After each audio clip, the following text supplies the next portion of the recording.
Maruti has a problem. Okay, it's not such a big problem, but it is a problem nevertheless. They've got this huge load of customers. Guys who started off with an 800, an Alto, these days with a Celerio. They move up to a Swift Desire, have bigger families, get an Ertiga. But then they all want to move up to a Honda City. Now earlier, Maruti did have the SX4. But really, was the SX4 as good as the Honda City? And that's the segment the Ciaz caters to. They've kicked off on the right note with styling that is long, low and sleek. The most aerodynamic car Suzuki has built. Keeping with class requirements, it is appropriately blinked to, with neat detailing and lots of chrome. Projector headlamps are standard across all variants, big 16-inch rims add muscle, and even though there's more than a hint of Honda City to the rear, the Ciaz is a great looking car. Does the Ciaz feel premium enough? Well, I should think so. The dashboard is laid out very well. As you would expect from any Maruti Suzuki, the fit and finish is perfect. There's this nice soft touch plastic on the top of the dash. Other plastics are a little hard to touch, but it doesn't feel cheap in here. The infotainment system is fully loaded. It's got a reverse parking camera, navigation, Bluetooth. It's easy to pair your phone to this. It's got audio controls on the steering wheel, telephone controls also on the steering wheel. A nice steering wheel, good to hold. A good driving position. Maybe a little too high for me. I would like to sit a little lower. And the steering, it doesn't have telescoping adjustment, only height adjustment. So it's not a perfect driving position, but it is close.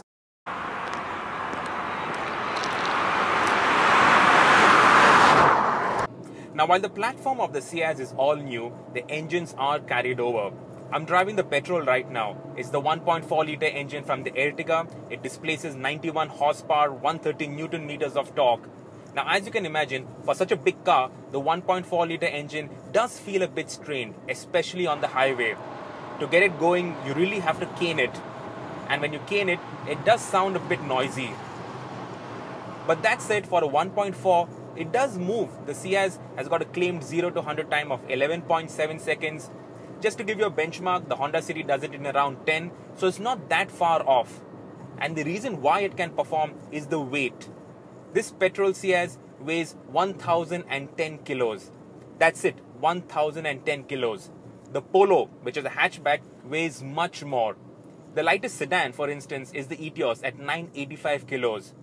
I don't know how Maruti have managed it, but they've managed to make it really light, which is surprising.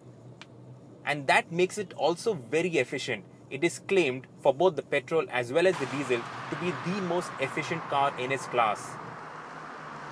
So now let me quickly tell you about the diesel before I have to return it back to another journalist. This engine is the pick of the range. It's the same 1.3 litre diesel engine, obviously with a VGT turbo, so it makes 89 bhp of power. And it feels perfect in the Ciaz. Because of the way the turbo kicks in, when the boost kicks in, you get that kick in the back, it feels more potent than the petrol. The gearbox, weirdly enough, is better to use than the petrol. It is not that much noisier than the petrol. And it does 0 to 100 in 11.3 seconds to the petrol's 11.7 seconds. So overall, it's actually a better engine. And obviously, it has got much better fuel efficiency. So what is the Ciaz like to drive? Well, if you're looking for the genes of the Swift in here, you will be disappointed. Even the SX4 was a good fun to drive car, but the Ciaz has been tuned for ride comfort and to cater to the backseat passenger. And on that front, it does a very good job. It is very comfortable. On these highways, it is plush, it takes everything in its stride, and I'm sure if you hit a few potholes also, nothing is going to happen. There is good ground clearance. So in terms of comfort, it ticks all the right boxes. But in terms of handling, that spark, it's not there. The steering is far too vague. The brakes also don't have that sharp, precise bite. There is roll in the suspension. It doesn't have that same je ne sais quoi that the Swift had. But for backseat passengers, oh, it's very good. There's so much of space. With me sitting up front over here comfortably, the guy behind, he's got 6 to 8 inches of extra legroom.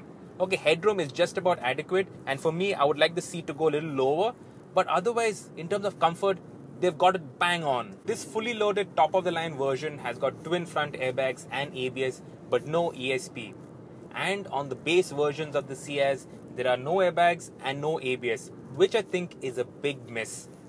Now I know not too many customers spec their cars with ABS and airbags, but Maruti Suzuki as the market leader needs to educate customers, needs to educate them on the benefits of safety, of airbags, of ABS. And that's why I feel, at least for a premium car like the Ciaz, airbags and ABS should have been standard across the range. Overall, I think the Ciaz is a top-notch effort from Maruti Suzuki. It may not be the sharpest car to drive, but if I were Honda, I would be worried.